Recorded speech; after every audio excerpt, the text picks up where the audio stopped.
Hello, this is Bridget Rowe with Divine Essentials. Alright guys, I came home from work and I passed out. And I just woke up a little bit ago and it's like 4 a.m. and I need to go back to sleep. So we're going to do the ACE study within the CPTSD book. The psychological and medical fields are now recognizing that children exposed to trauma are significantly more likely to have physical health risk factors later in life. Boopity-boop. Including physical abuse, verbal abuse, sexual abuse, physical or emotional neglect, exposure to domestic violence, exposure to household members who were substance abusers, exposure to household members who were mentally ill, suicidal, or imprisoned. Yep. All of those things happened in my house. And then, my immediate thought goes to my sisters. Because I was suicidal. I was an addict. I went through freaking emotional, sexual, verbal, all of these abuses.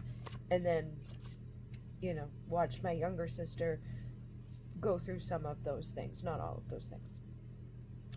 The study applied a score to participants for the ACE factor, and they had experienced. The results of the study indicates that having one ACE factor was highly predictive of having other ACE factors. We aced the test, guys. Experiencing any one of these categories places a child at risk, but having lived through 4 or more, oh my goodness, appears to be critical mass of stress.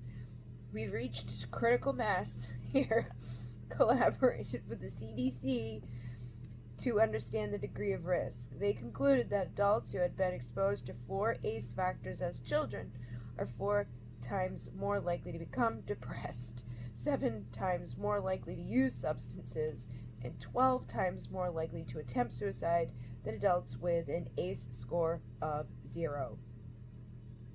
Makes sense. These individuals are more likely to experience social, emotional, and cognitive impairments and are at greater risk for physical illnesses such as heart disease, cancer, chronic lung disease, and liver disease. That's the ACE study. So, in practice, do you experience any of these physical symptoms? Take some time to write about the impact of CPTSD on your health or medical history. So, again, think about some of the things we talked about, like do you have high blood pressure, blood sugar imbalance, food cravings, addictions, sluggish digestion, suppressed immunity, sleep disturbances, autoimmune things, and think about that and write about that, basically, like what has what have your traumas in the past done to your health throughout your life. Then we have looking ahead. Here's what you can expect in this workbook. In Chapter 2, we will explore the common methods used to treat CPTSD, such as cognitive behavioral therapy, dialectal behavioral therapy, eye movement desensitization and reprocessing therapy, somatic psychotherapy, and mind-body perspectives. You will be introduced to the basic components of each model. These modalities provide the basis for the healing strategies that you will learn in this workbook. The following 3 chapters will provide case studies that illustrate the major symptoms of CPTSD and walk you through applicable treatment strategies. These will allow you to work through healing strategies that address each set of symptoms and focus on the ones that most affect you. So basically, in the next chapter, we're going to get a lot of different tools to help us. And reading this part about the eye thing, I just did a thing I saw it on Facebook, and it was a picture of Harry Potter, but the color of it was all blacks and purples and greens, and it was just a different exposure color. And you look at it, and there's a little white spot between his eyes, and you stare at it, stare for as long as you can without blinking. And then when you take your eyes off of there and you start blinking fast and you look around, his face is everywhere. And it was getting big and small, and it was on I went to share the post, so I shared it to the groups on Facebook and on my personal Facebook. And as I'm writing in the white spot, his actual face is behind there, But you know how Facebook, when you're sharing a post, it pulls up that white part for you to write your post. I'm seeing his eyes like staring at me. I look over there, I look over there, I look over there, I look over there. He's everywhere for like a while. It's like, I wonder how long this is gonna last. Am I gonna be like seeing him tomorrow? So that was pretty cool. And another thing I saw today was like, if you are holding sadness, you can do a thing that is like, you go to your clavicle here to where you meet your shoulder, okay? And when you get here, you're going to put a second finger and you massage. It may be very like, oh wow, because we hold grief here. So massaging this and releasing that and pulling it off of you will help you to get rid of grief. And the right side is masculine and the feminine side is left. And some people cry, some people get they just release. So you release it, whatever happens, you let it go. But that is one of those things to help with sadness. And then I saw there was like a chapter wrap up, so let's just wrap up this chapter. Chapter takeaway. This chapter gave you an opportunity to deepen your understanding of CPTSD and the development trauma. Now take a few minutes to check in with yourself. Look over your notes about any depressive, intrusive, avoidance symptoms that may be present within your life. Likewise, explore how you feel as you review the physical symptoms of CPTSD. With your increased knowledge of the links between stress, trauma, and emotional and physical health, what are you more aware of now? And then use this space to express what you have learned, okay? So again, everything that we've done in the previous videos, what have you taken away from it? And if you haven't already gotten yourself like a little notebook to write in for just these practices, then you might want to do that. And, we haven't done too many. There hasn't been like crazy amounts of work in this just chapter. There was which of the previous contributing factors of CPTSD might you say you relate to in your life, and that was like being insecure, which is like very anxiously attached to people. Being avoidant, where it's like, I don't need anybody, and if people come too close to me, I'm going to push them away. And then there's disorganized, which I do the best of both worlds. It's like, oh, you like me? Bye. And then, you don't like me? Why? And then, it over here was, in what ways can you relate to Diane's story? Diane was the one that was learning self-care.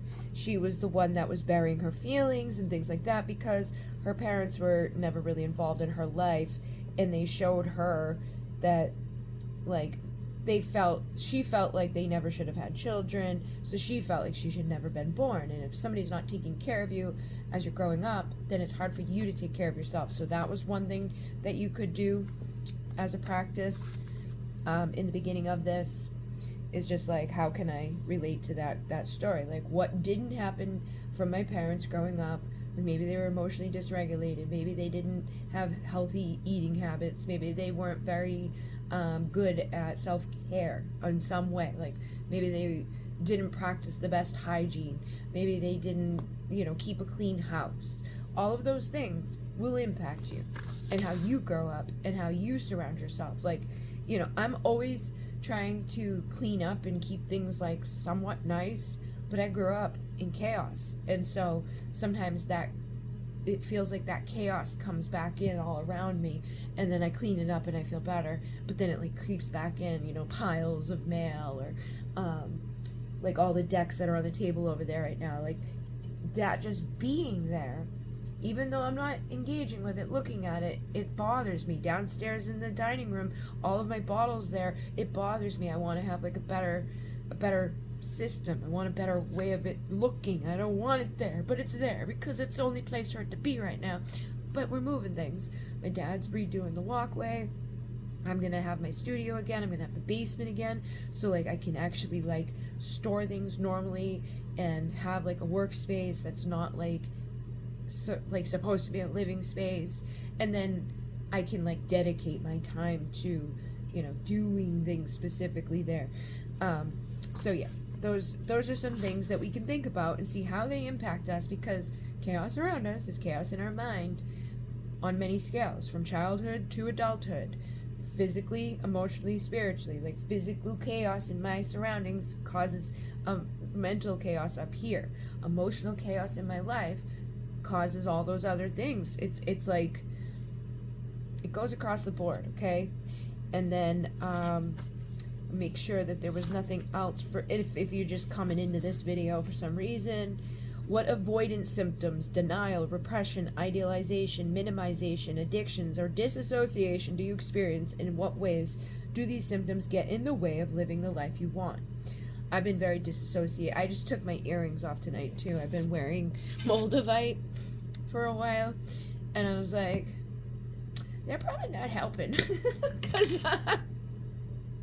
and it ties back to something like a week ago where I was like, self-sabotage.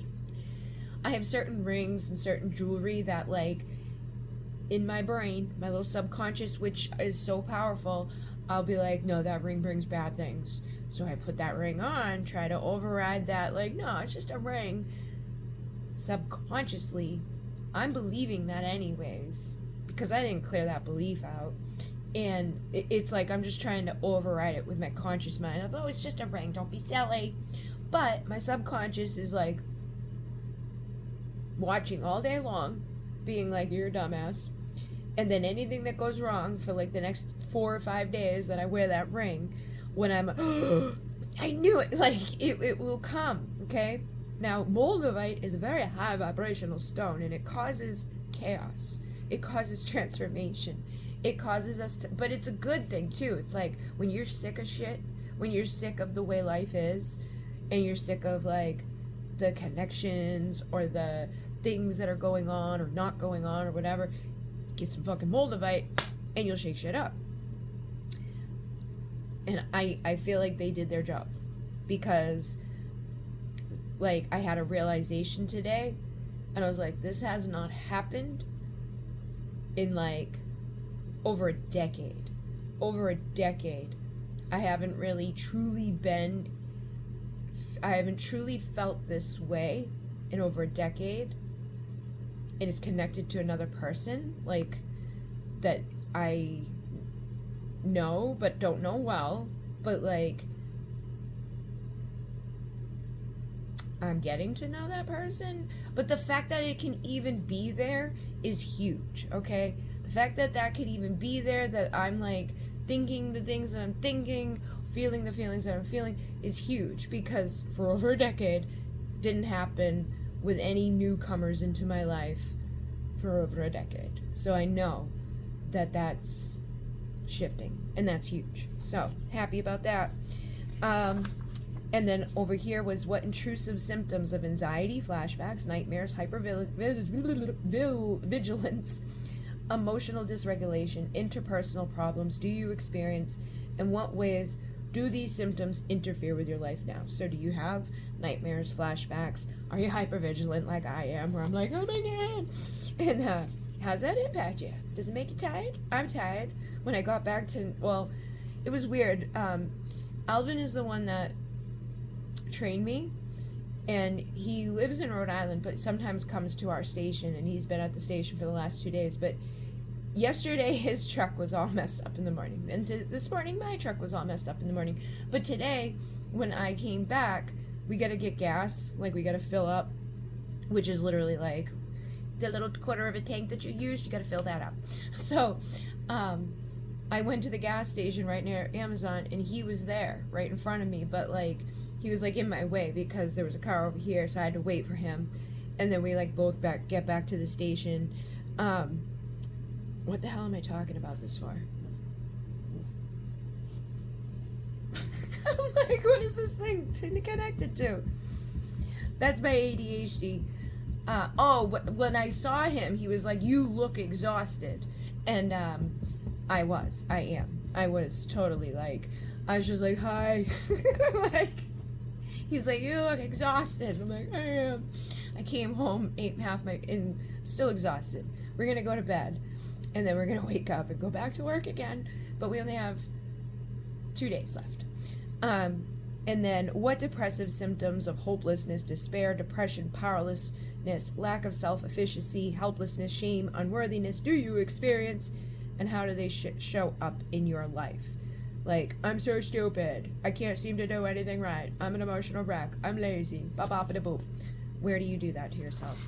And again, you can go back and watch the other videos to get like a more in-depth understanding of these things we've talked about a lot so far in this first chapter.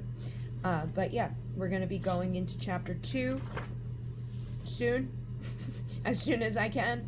And in Mune, namaste.